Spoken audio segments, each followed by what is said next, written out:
Kính chào cô chú, anh chị và bà con đang theo dõi kênh Miệt vườn Tây Nam. Bản tin sáng ngày 9 tháng 4 năm 2026 ghi nhận thị trường lúa gạo trong nước tiếp tục duy trì trạng thái ổn định. Trong khi thị trường thế giới bắt đầu xuất hiện những yếu tố có thể tạo biến động về giá trong thời gian tới.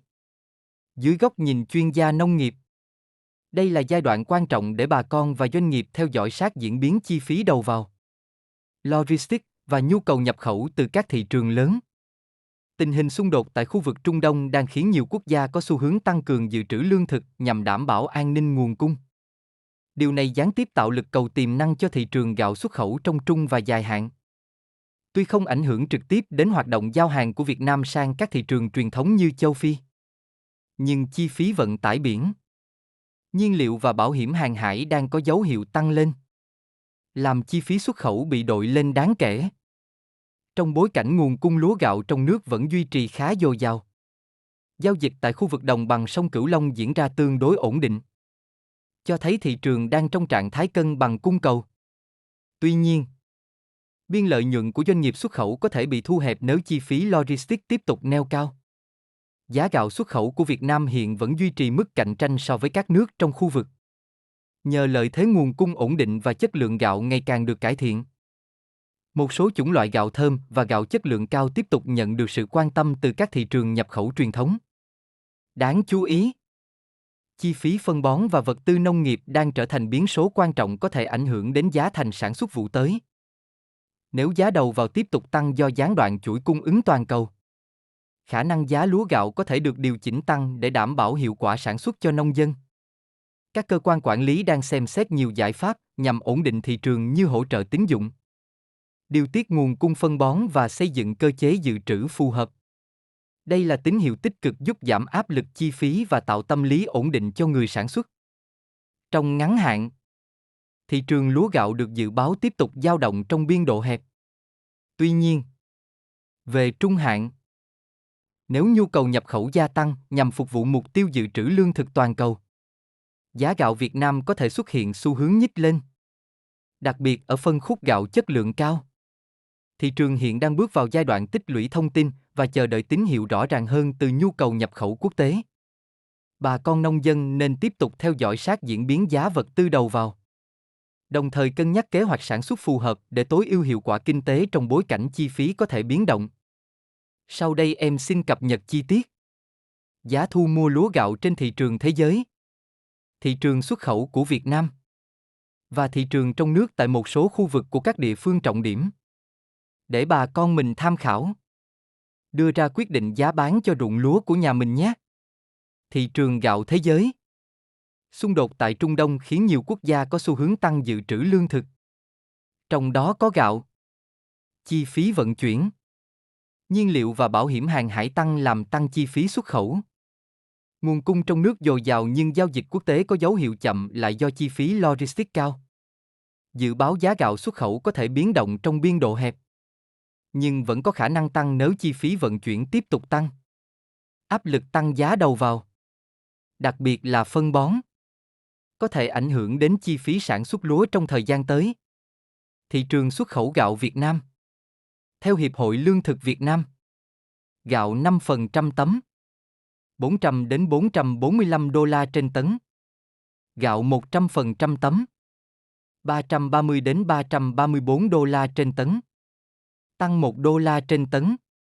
Gạo Jasmine, 433 đến 437 đô la trên tấn, giảm 2 đô la trên tấn.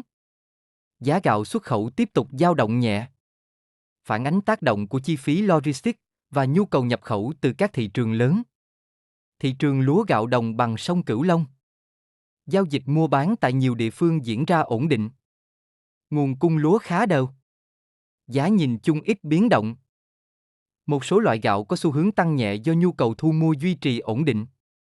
Các khu vực An Giang, Đồng Tháp, Cần Thơ, Tây Ninh, Vĩnh Long, Cà Mau ghi nhận thị trường ổn định.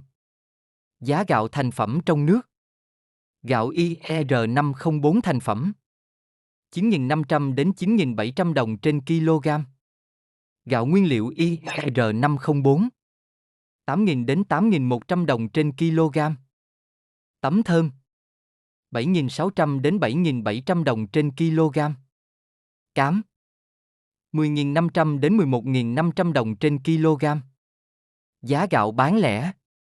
Gạo Nàn Nhang 28.000 đồng trên kg. Gạo trắng thông dụng 16.000 đến 17.000 đồng trên kg. Gạo thường 12.000 đến 14.000 đồng trên kg. Gạo thơm 17.000 đến 22.000 đồng trên kg. Gạo Jasmine 17.000 đến 18.000 đồng trên kg.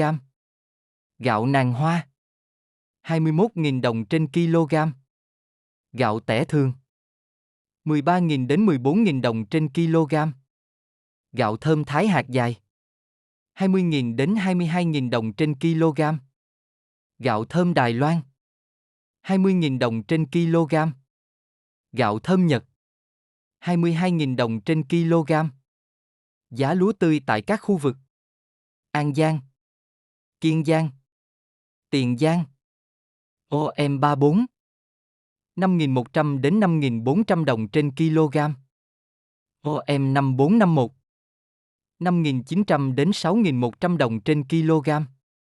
IR504 5.400 đến 5.700 đồng trên kg. OM18 6.200 đến 6.500 đồng trên kg. ML202 5.900 đến 6.200 đồng trên kg. Đài thơm 8 6.200 đến 6.500 đồng trên kg. OM380 5.100 đến 5.400 đồng trên kg. Japonica 6.000 đến 6.300 đồng trên kg. Jasmine 6.100 đến 6.400 đồng trên kg. RVT 6.300 đến 6.600 đồng trên kg. DS1 6.600 đến 6.900 đồng trên kg. Nếp Long An 6.100 đến 6.400 đồng trên kg. Nếp 4625 6.100 đến 6.400 đồng trên kg. VNR98 5.700 đến 6.000 đồng trên kg. Hàm Châu 105 6.000 đến 6.300 đồng trên kg. ST24 ST25 thường 6.500 đến 6.800 đồng trên kg. ST24 ST25 vuông tôm 6.600 đến 6.900 đồng trên kg. Lúa Nhật 6.600 đến 6.900 đồng trên kg. Nàng Hoa 6.000 đến 6.300 đồng trên kg. Đồng Tháp, Bạc Liêu, Cà Mau, Bến Tre. OM18 6.200 đến 6.500 đồng trên kg. ML202 5.900 đến 6.200 đồng trên kg. Đài thơm 8 6.200 đến 6.500 đồng trên kg. OM380 5.100 đến 5.400 đồng trên kg. Japonica 6.000 đến 6.300 đồng trên kg. Jasmine 6.100 đến 6.400 đồng trên kg. RVT 6.300 đến 6.600 đồng trên kg. DS1 6.600 đến 6.900 đồng trên kg. Nếp Long An 6.100 đến 6.400 đồng trên kg. VNR98 5.700 đến 6.000 đồng trên kg. Hàm Châu 105 6.000 đến 6.300 đồng trên kg. ST24 ST25 thường 6.500 đến 6.800 đồng trên kg. ST24 ST25 vuông tôm 6.600 đến 6.900 đồng trên kg. Lúa Nhật 6.600 đến 6.900 đồng trên kg. Nàng Hoa 6.000 đến 6.300 đồng trên kg. OM34 5.100 đến 5.400 đồng trên kg. OM5451 5.800 đến 6.100 đồng trên kg. IR504 5.400 đến 5.700 đồng trên kg. Nếp 3 tháng 5.900 đến 6.200 đồng trên kg. Cần Thơ, Sóc Trăng, Hậu Giang, RVT 6.300 đến 6.600 đồng trên kg. DS1 6.600 đến 6.900 đồng trên kg. Nếp Long An 6.100 đến 6.400 đồng trên kg. Nếp 4625 6.100 đến 6.400 đồng trên kg. VNR98 5.700 đến 6.000 đồng trên kg. Hàm Châu 105 6.000 đến 6.300 đồng trên kg. ST24 ST25 thường 6.500 đến 6.800 đồng trên kg. ST24 ST25 vuông tôm 6.600 đến 6.900 đồng trên kg. Lúa Nhật 6.600 đến 6.900 đồng trên kg. Nàng Hoa 6.000 đến 6.300 đồng trên kg. Nếp 3 tháng 5.900 đến 6.200 đồng trên kg. OM34 5.100 đến 5.400 đồng trên kg. OM5451 5.800 đến 6.100 đồng trên kg. IR504 5.400 đến 5.700 đồng trên kg. OM18 6.200 đến 6.500 đồng trên kg. ML202 5.900 đến 6.200 đồng trên kg. Đài Thơm 8 6.200 đến 6.500 đồng trên kg. OM380 5.100 đến 5.400 đồng trên kg. Japonica 6.000 đến 6.300 đồng trên kg. Jasmine 6.100 đến 6.400 đồng trên kg. Trà Vinh, Vĩnh Long, Long An, Tây Ninh. OM18 6.200 đến 6.500 đồng trên kg. ML202 5.900 đến 6.200 đồng trên kg. Đài Thơm 8 6.200 đến 6.500 đồng trên kg. OM380 5.100 đến 5.400 đồng trên kg. Japonica 6.000 đến 6.300 đồng trên kg. Jasmine 6.100 đến 6.400 đồng trên kg. RVT 6.300 đến 6.600 đồng trên kg. DS1 6.600 đến 6.900 đồng trên kg. Nếp Long An 6.100 đến 6.400 đồng trên kg. OM34 5.100 đến 5.400 đồng trên kg. OM5451 5.800 đến 6.100 đồng trên kg.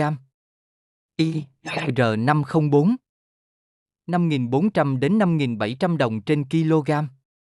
VNR98 5.700 đến 6.000 đồng trên kg. Hàm Châu 105 6.000 đến 6.300 đồng trên kg. ST24 ST25 thường 6.500 đến 6.800 đồng trên kg.